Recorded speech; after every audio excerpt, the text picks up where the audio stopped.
கிறிஸ்துவுக்கு அன்பானவர்களே, ஆண்டவருடைய நல்ல பெயரிலே உங்களை வாழ்த்தி ஆசீர்வதிக்கிறேன். தேவனாகிய கடவுள் புதிய நாளின் நன்மைகளையும் மேன்மைகளையும் கொடுத்து நம்மை ஆசீர்வதிப்பாராக. தியானத்திற்காக ஒரு வசனத்தை உங்களுக்கு முன்பாக வைக்கிறேன். அது சங்கீதங்களின் புஸ்தகம் 14ஆம் சங்கீதம் 3வது வசனம். எல்லோரும் வழிவிலகி ஏகமாய் கெட்டுப் போனார்கள்.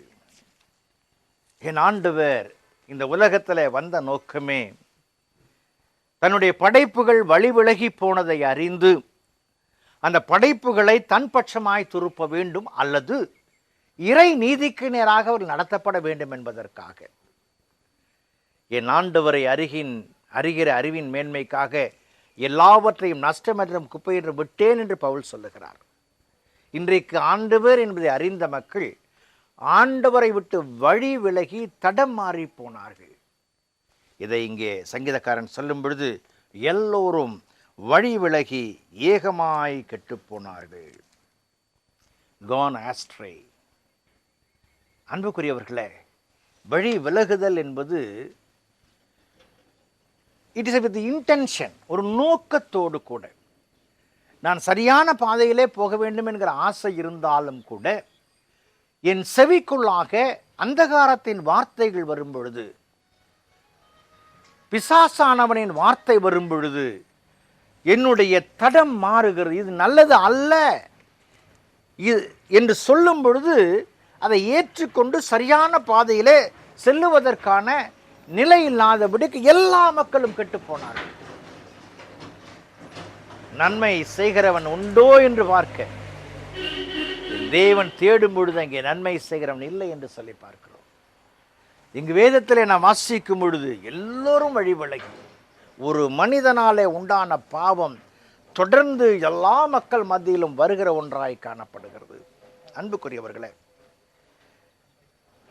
மனம் திரும்பின மக்களை தேடிக்கொண்டே இருக்கிறார் ஆண்டவர். தத்துவ ஞானி சாக்ரட்டிஸ் ஒரு நாள் நல்ல பகல் வேளையிலே ஒரு விளக்கை ஏற்றிக்கொண்டு அதை கையிலே பிடித்துக்கொண்டு எல்லா பக்கமும் சுற்றி சுற்றி வந்தாராம். எல்லா பக்கமும் சுற்றி வரும்பொழுது அவரை பார்த்த மக்கள், இணையா பகலில் இவ்வளவு வெளிச்சம் இருக்குது, நீர் ஏன் விளக்கை ஏற்றி கொண்டு வருகிறீன்னு சொல்லி. அப்பொழுது அவர் சொன்னாராம், நான் மனிதனை தேடிக்கொண்டிருக்கிறேன். ஏன்? மனிதன் வழி விலகி போயிருக்கிறான், பாவத்தை சார்ந்து வாழ்கிறான், அக்கிரமத்திலே நிலை கொண்டிருக்கிறான். அவனுடைய வாழ்க்கை மீட்கப்பட வேண்டும். வந்த கடவுள் மீட்பதற்காக அவர் ஆயத்தமாய் இருக்கும் பொழுது அந்த வழி விலகுதலை உணர்த்த விரும்புகிறார் என்று சொன்னார். அன்புக்குரிய விசுவாசியே, வழி விலகுதல் யாரோ எவரோ என்பது அல்ல. இன்றைக்கு ஒவ்வொரு மக்களும் வழி விலகி வீழ்ச்சி அடைந்து போனோம், அக்கிரம சிந்தையிலே வாழ்ந்து போனோம். மாற்றி அமைப்பதற்காக இறைவன் உங்களையும் என்னையும் தேடி இந்த உலகத்தில் வந்தார். உணர்வோமா? இறைவனிடத்தில் திரும்புவோமா? இறையாசியை பெறுவோம். ஜெபம் செய்வோம். பரிசுத்தமும் கிருபையும் நிறைந்த நல்ல ஆண்டவரே, இந்த நாளுக்காய் இந்த விளைக்காய் நன்றி செலுத்துகிறோம். எல்லோரும் வழி விலகி ஏகமாய் கெட்டுப் போனார்கள். ஆண்டவரே, தடம் மாறின மக்களை மாற்றி அமைத்து பரிசுத்தமாக்கவும் மீட்கவும் இந்த உலகத்தில் வந்தீர். எங்களை தேடி வந்த ஆண்டவரை தேடி உம்மிடத்தில் ஒப்படைத்து நிறைவுகளை காண உதவி செய்யும். இந்த தியானத்தில் கலந்து கொண்ட மக்களை ஆசீர்வதியும். இயேசுவின் ஜெபிக்கிறோம், ஜெபங்கள் பிதாவே, ஆமேன்.